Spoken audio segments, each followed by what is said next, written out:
Namaste and welcome to this lecture on linear algebra through geometry.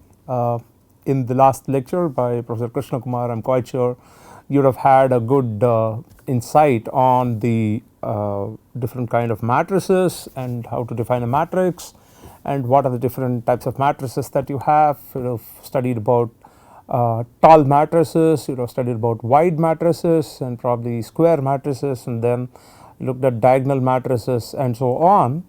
And we would have also done something on the matrix operations, where we see how to add matrices, probably how to subtract matrices. We had certain operations like scalar multiplication of the matrix, and we also looked at transposing a matrix, like where we ended up getting the rows of the matrix becomes the columns in the transpose of the same matrix A, and we looked at all that. We looked at certain properties of transpose, and we also looked at the most important operation as far as matrices are concerned, the matrix multiplication operation. And we said that, look, there are certain conditions for you to do matrix multiplication, and matrix multiplication is typically not done in a simpler manner like what we do with matrix addition and so on. And towards the end of his lecture, you would have also seen the idea of homogeneous system of equations, where we were trying to solve for a system of equations where the right hand side was equal to 0. So in this lecture we will try to draw some more insights, and we will also look at a couple of more matrices which are of very important application based things, like which are very important. And we will also look at some of these matrices where I mean, in certain modern applications they really find a lot of applications. So we will look at that, and then we will also look at certain operations as far as the matrices are concerned, and we will a little bit dwell upon the notion of matrix multiplication, and we will also look at some intuition to the homogeneous system of equations. So the agenda for the class today is basically get some intuitions about some matrices, some more matrices, and some applications of these matrices, like where do you find these matrices, what kind of applications, some more insights into them. And then what we do is we basically move on to the matrix operations, again gain some insights over there, and then we go for the homogeneous system of equations, right. So that will be the agenda for the class today. Welcome. So what are we going to do? Let us just do a quick recall of what we have done in the past. Like, so the recall, let us look at the let us look at what all we have done. We have looked at some different matrices,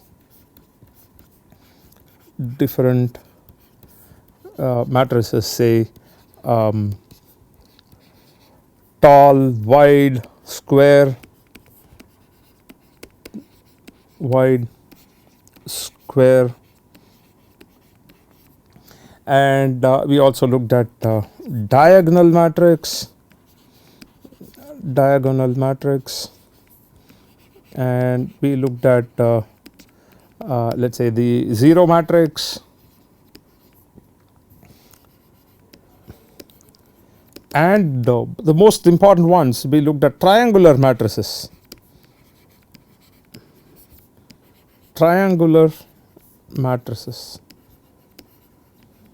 right. We looked at upper triangular and lower triangular matrices, and when having studied all these things, we then we moved on to the idea of matrix operations. We looked at let us say matrix operations,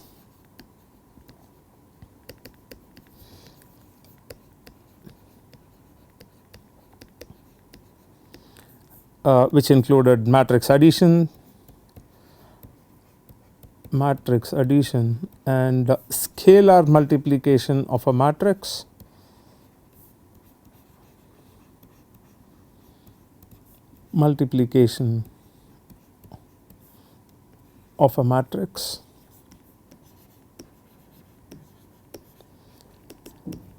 and we also looked at transpose operation, we say transposing a matrix, and there we studied some interesting matrices. There we looked at the notion of symmetric matrix and skew symmetric matrices. So once we did the transposing, we looked at these guys, symmetric and skew symmetric matrices, and then we followed up with this trace and stuff. But the most important thing that we did after that was basically the idea of matrix multiplication. We looked at matrix multiplication.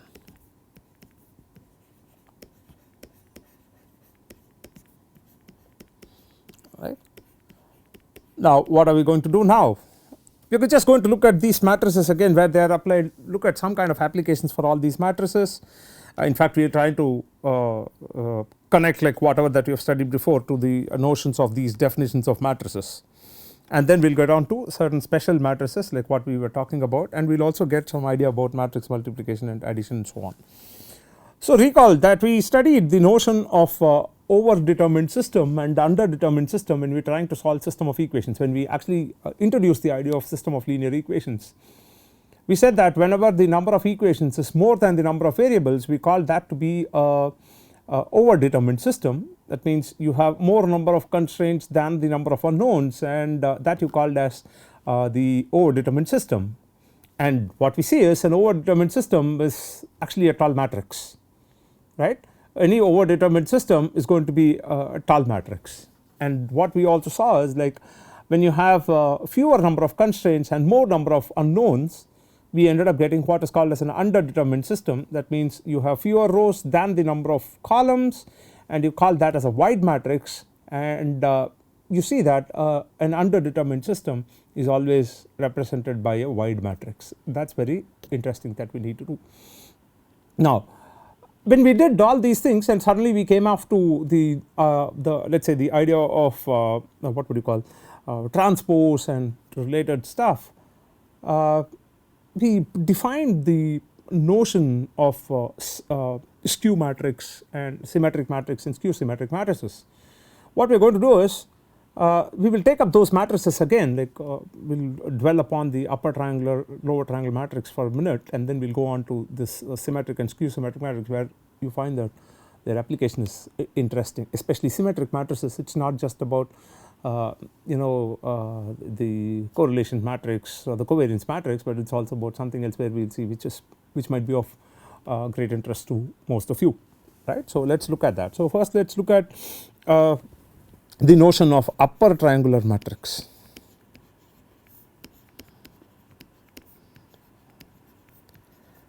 So in the last class you would have seen Professor Krishna Kumar explaining the upper triangular matrix as let us say if you have a matrix A n by n, we said that this matrix that you are going to have is going to be say some A11, A12, A13, etc. A1n, and this is going to be 0, this is going to be A22, A23, etc. A2n, and finally you end up getting this is going to be 0 0, A33, etc.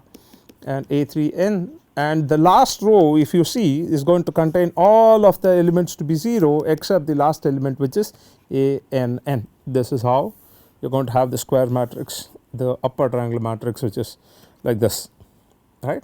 Now where do we use this? Why do we even study about upper triangular matrix, right? That is something interesting that we need to know. If you look at this matrix to be a coefficient matrix for a linear system of equation, there is something interesting that happens. In fact, if you had looked at my lecture, previous lecture before the last lecture where we looked at the different types of matrices, I was talking about system of equations where we looked at coupled equations, and that means equations which had multiple variables, and then we had decoupled equation which was basically a diagonal system of equations that we had. This diagonal system or the diagonal matrix is like if it represents a system of equations wherein which each equation has only one variable, and we assume that the coefficients that you have in the diagonal matrix or the diagonal elements of the diagonal matrix are all non-zero. So you can easily pull out your unknown values easily. If you recall, we had this d1, d2, etc. dn, rest of it is all 0. This is going to be the matrix that we had, and we said that okay fine, I have x1, x2, etc. xn, and that was equal to let us say C1, C2, etc. Cn. Now it is easy to see that we have d1 x1 is equal to c1, which implies x1 is nothing but c1 divided by d1. Similarly, we can say that I will put this condition di not equal to 0. So, if that is the case, then I can get my xi to be directly xi is equal to ci divided by di, and di not equal to 0. This is what we have. Now what is interesting is most of the times we may not be able to go to this kind of a, we may not able to get to this kind of a system where in which we just have completely decoupled variables and decoupled equations, but I mean every equation has just only one variable. This is this is actually a luxury. If you see, when you want to look at solving system of equation, this could be a luxury, right. Now if that is not possible, what is the closest to which we can go? And that is exactly where we get into the idea of upper triangular matrix. If you look at this, it is pretty interesting. You look at this upper triangular matrix, whatever that we have written here, say for example, I will do it for a 3 by 3 case so that we understand it better. So we have, let us say A11, A12, A13, 0, A22, A23, 0, 0, A33, and suppose I take this into, let us say x1, x2, x3 is equal to, let us say b1, b2, b3.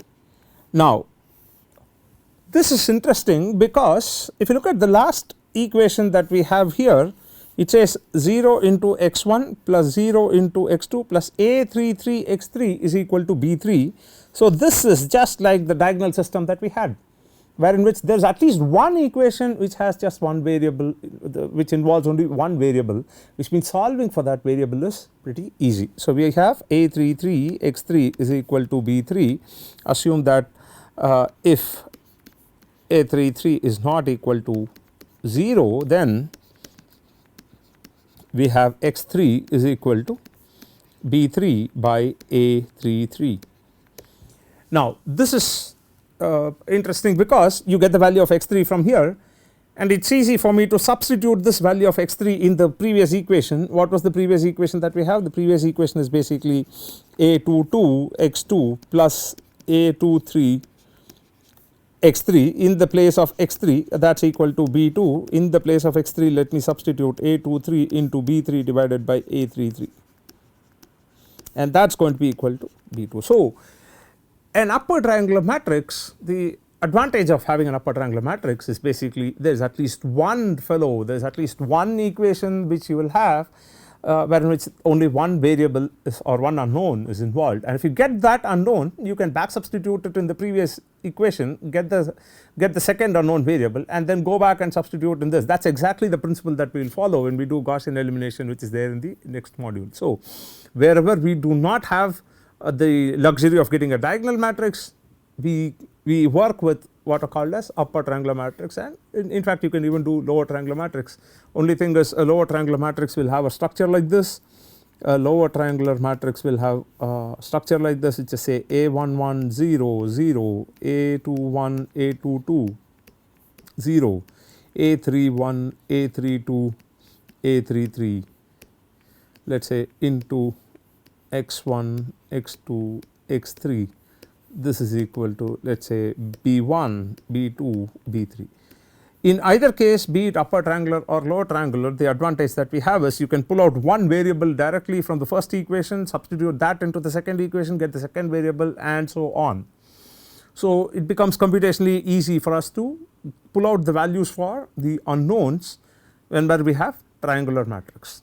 I mean, of course you can go to diagonal matrix. If you are able to get to the diagonal matrix, it is fine, otherwise you can always solve from the idea of triangular matrix. That is the application, that is one of the applications for your upper triangular and lower triangular matrix, right. Now the next thing that we were looking at was basically, we have already discussed, which was the diagonal system, which was basically a diagonal matrix. A diagonal matrix represents a decoupled system of linear equations where in which you can actually get the values of unknowns directly. But the other thing that comes, one of the most important other special matrix that we will be looking at is basically what we call as sparse matrices. We will look at sparse matrix. Now what do we mean by a sparse matrix? How do we define sparse matrix? Now the word sparse says it's like it's not dense, that means you have something which is not dense. So what is it, what does it have, or what meaning does it have as far as a matrix connotation is concerned with in the perspective of matrices? This is interesting because this matrix, by the definition of this matrix, it has more number of zeros than the non-zero elements in the matrix. So let us define this. This matrix, sparse matrix, is basically a matrix with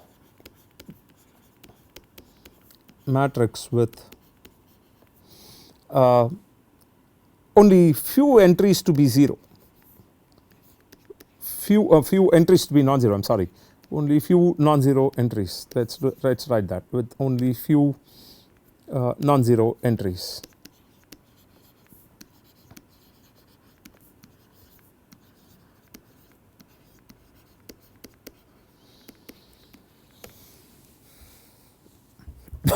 Excuse me. Suppose you have a square matrix, let us say 1000 cross 1000, and in that 1000 cross 1000 there are hardly, let us say 60, 70 non-zero entities or non-zero elements. You call that matrix to be a sparse matrix.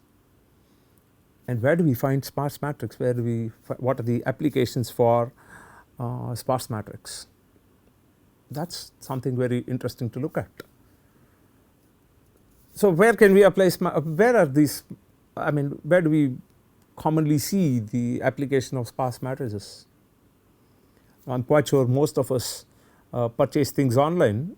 I mean, even otherwise we purchase things when we go to shop, when we want to purchase something interesting. So what we see is, like, suppose you try to make a online purchase, you have so many things that are listed in the shop or probably in the online portal, and it is not that the customer is going to purchase all the items that are there in the portal, or he is not going to purchase all the items that are there in the shop. In which case, if you are going to have some kind of a matrix which is going to talk about the customer's purchase history, you see that this matrix is going to be a sparse matrix, right? That is very interesting. So example where we see sparse matrices, basically you look at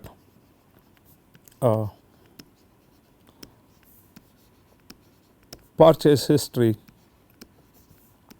of customers,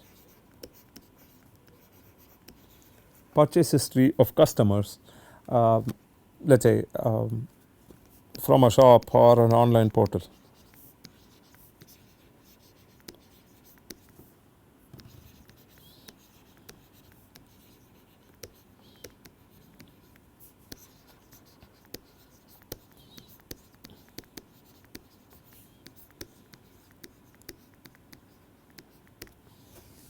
Right, that is going to be a sparse matrix representation. So I mean, why do we say this? Because you are not going to, I mean, any customer is not going to purchase everything that is there in the portal or in the shop. He is going to just purchase a fraction of all those things which are there. So he is not going to get everything. So that is going to be a sparse matrix. In fact, we could also see that the number of places visited by people in general, the larger number of a larger sample that you take, the number of places visited by the set of people could also be represented by a sparse matrix, right. So that is an example of sparse matrix. In fact, you could also see that in some of the courses, like you may have a larger classroom and you have only a fewer number of students who sit there, which means you are going to have a large number of empty seats, and that corresponds to a sparse matrix, right. The next thing that we look at is we get back to the idea of let us say the symmetric matrix. We have all seen symmetric matrix. I am quite sure you would have gone through the lecture on symmetric matrix.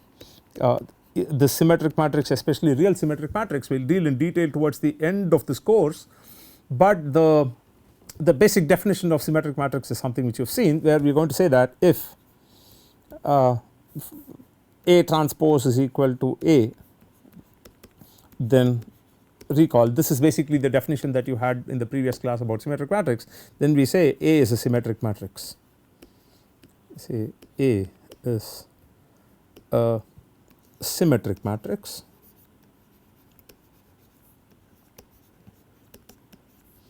and specifically when we also said that if all the elements of A are real, then you call that matrix, and if it is symmetric you call that matrix to be a real symmetric matrix, right. Now, so the question is, where do we see this real symmetric matrices in real time application, right. So, where is it that we have, where do we see this real time application of real symmetric matrices? One example that you can look at is basically the covariance matrix, but that's pretty huge for someone to understand who's in the beginning stage of getting into machine learning, data science, and probably even linear algebra to that. But better example for that is, I am quite sure most of you would be on social networking sites where you will have connections, right. You will have, say for example, you take Facebook, you might have a lot of friends, and your friends network matrix that you have is basically a real symmetric matrix. It's a symmetric matrix, right. So, we are going to write that. So, let us take this. So, example of a real symmetric matrix, we have this the friends relation matrix.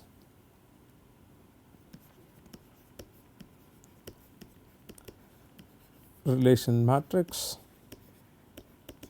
comprising of a set of n people,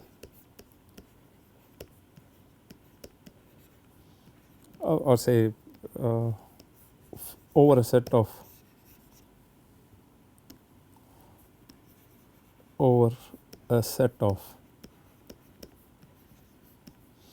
n people, and this is typically where you get into the notion of the social network graph.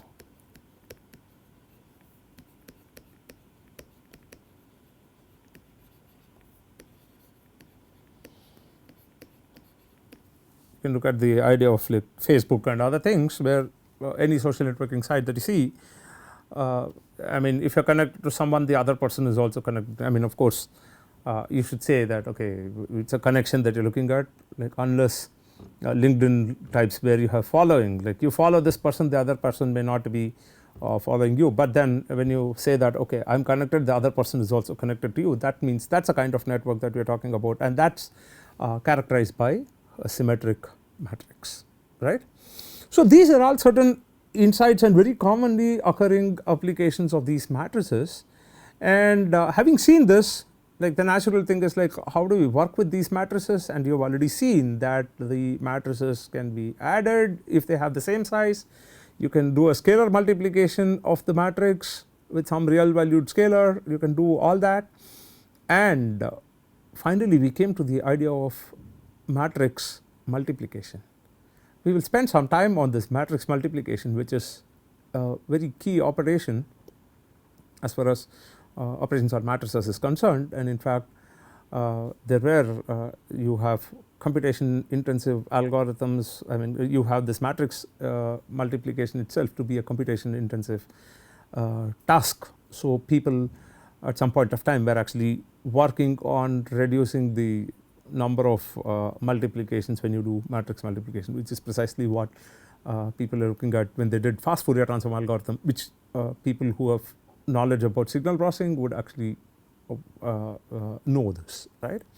So, what are we going to do now? We are going to spend some time, small amount of time on the notion of matrix multiplication. So, let us look at that and then just get on to connect that with the idea of system of equations, a homogeneous system of equations. So, what are we going to do? We are going to look at matrix multiplication.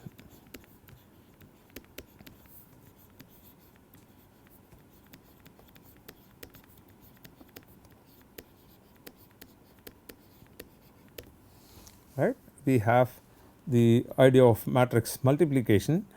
In fact, there are two types. One is the matrix scalar multiplication, where in which you multiply the matrix by a scalar, And what we are going to do here is we are going to look at whatever that you have seen as matrix vector multiplication. We are going to call that as matrix vector multiplication. So, the typical matrix multiplication is basically matrix scalar multiplication.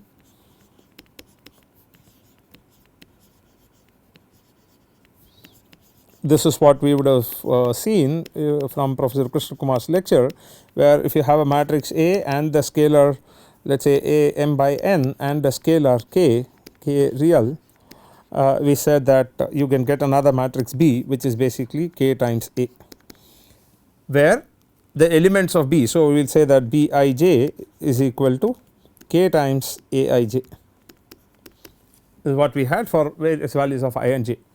The next thing that we looked at was matrix vector multiplication. This is the one which is the key component or key idea of matrix multiplication, where we are going to define matrix vector multiplication. Matrix vector multiplication.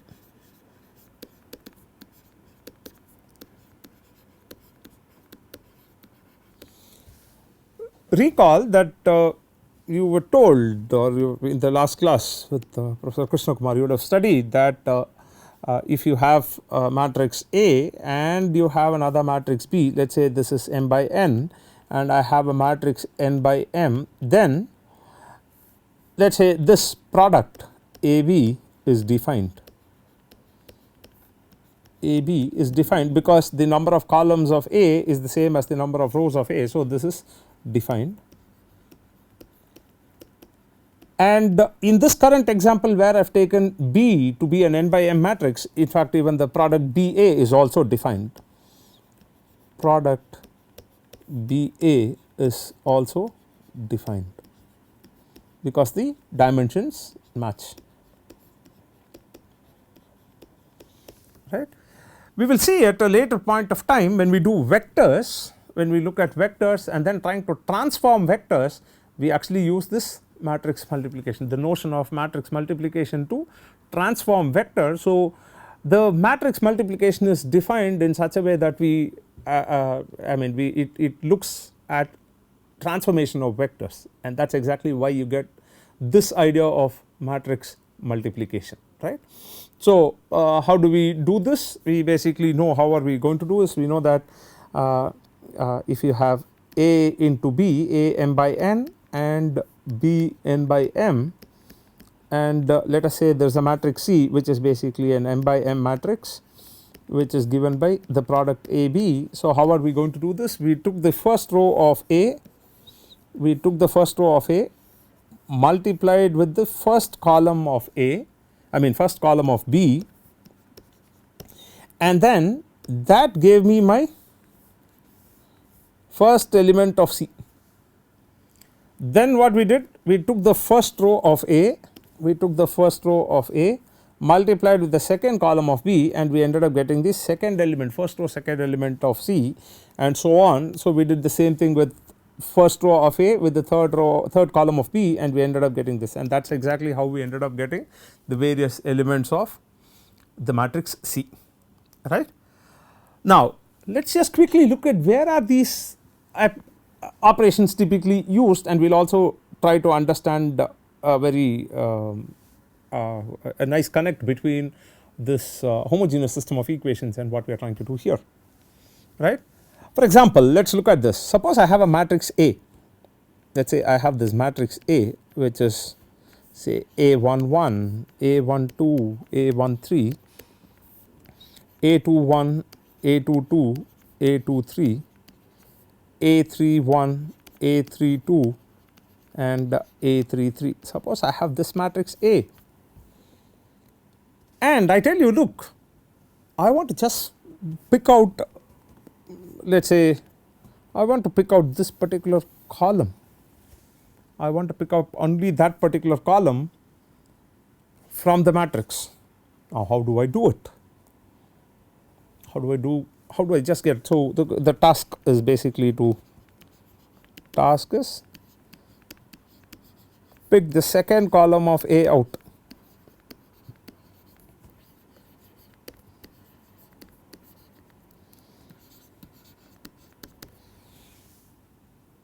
Yeah. So, how do we go about doing it? That is a question we are going to look at.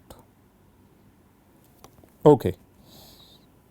So, let us look at this. Recall our identity matrix.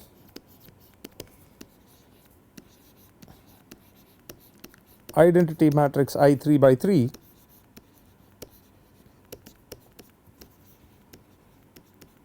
which is given by this 1 0 0 0 1 0 0 0 1. This is the other this is the identity matrix that we have, right. Now, let us do a small interesting thing here. Let us take this I matrix. So, let us say I want to just pick what is that I wanted to pick. I wanted to pick the second column. Let us see what happens if I just multiply this matrix A with just the second column of this matrix. So, let us take this A, which is A11, A12, A13, A21, A22, A23, A31, A32, A33. Let us just look at. So, I want to multiply this matrix with something, and I want to get this matrix, which is A12, A22 and A23. Now, how do I get this? That is an interesting stuff, right. If you look at this, I need to multiply this A with something here, so that I get the first value to be just A12, right. So, how do I get that?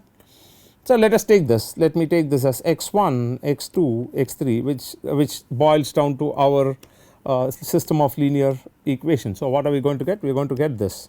So, what does it say? It says a11 x1 plus a12 x2 plus a13 x3 is equal to just a12. Similarly, I have a21 x1 plus a22 x2 plus a23 x3, a23 x3 is equal to a22, and we have a31 x1 plus a32 x2 plus a33 x3 is equal to that is a32. I made a mistake here. This is a32, sorry. That is a32. So, I am going to have is equal to a32. Now, it is very interesting to see that there is no x, there is, okay, I will take it as x1 into a11 plus x1 x2 into a12 and so on. Now, what we see here is I have one time a12, I have one time a12, I have one time a22, I have one time a32, and what we see is the other fellows are all 0. There is no, I mean, you do not have a11 term here at all, you do not have a13 term here, you do not have a21 term here, you do not have a23 term here and so on. So, what is it that we are going to do? So, if you take x1 if you look at it in all the 3 equations, x1 is 0. In all the 3 equations, you see that if you put x3 is equal to 0, what we get is a12 x2 is equal to a12, therefore x2 is equal to 1, a22 x2 is equal to a22, therefore x2 is equal to 1, a32 x2 is equal to a32, therefore x3 is equal to x2 is equal to 1. So, what we see is if you want to pick just one particular column of a particular matrix, what you do is you just use this one of the columns of your identity matrix. You multiply the given matrix with just that one column of this identity matrix. So, you have a21, a31, a12, a22, a32, a13, a23 and a33. If I put this as x1 is 0, x2 is 1, x3 is 0, what do I get? I basically get a12, a22, a32. Now, you see we can use matrix multiplication operation in order to get back our particular column of a particular matrix. You multiply it with one of the columns of your identity matrix and get this, right. That is something interesting. And one more thing that we can do, if you look at this, in fact what it says is if you look at this particular matrix multiplication that we have,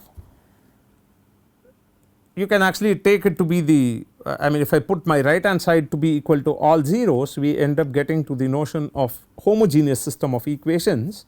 Ax is equal to 0, and we very clearly see that if you multiply this I mean this entire matrix by this particular X matrix which contains all values to be 0, you get this.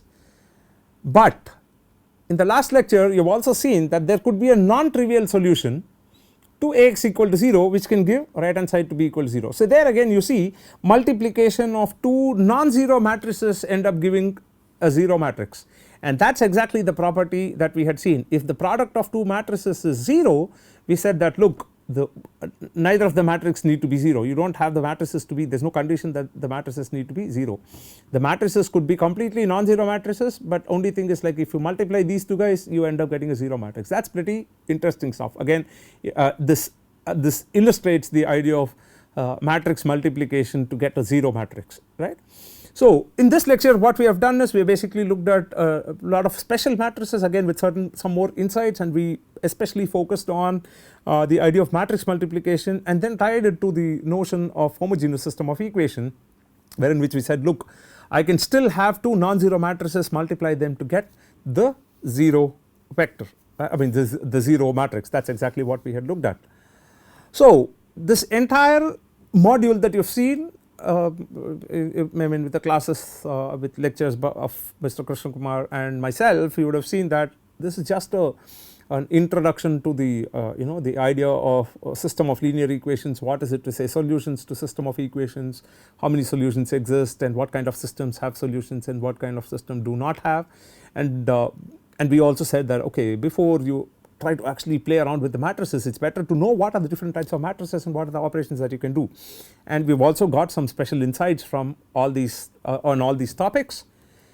In the next week's module what we are going to do is we are going to actually solve the system of equations. We are going to solve the system of equations and we are going to get solutions to system of equations. Of course we will keep that part where we do not have a solution to I mean we have where we do not get solution, that is inconsistent system of equations. We will keep that towards the end of our lecture for a later part, but right now what we will do is if there is a solution we will find the solution. If there are infinitely many solutions we will try to get them also. When there is this non-zero when no solution exists, that case we will keep it to a later point. Namaste. Thank you.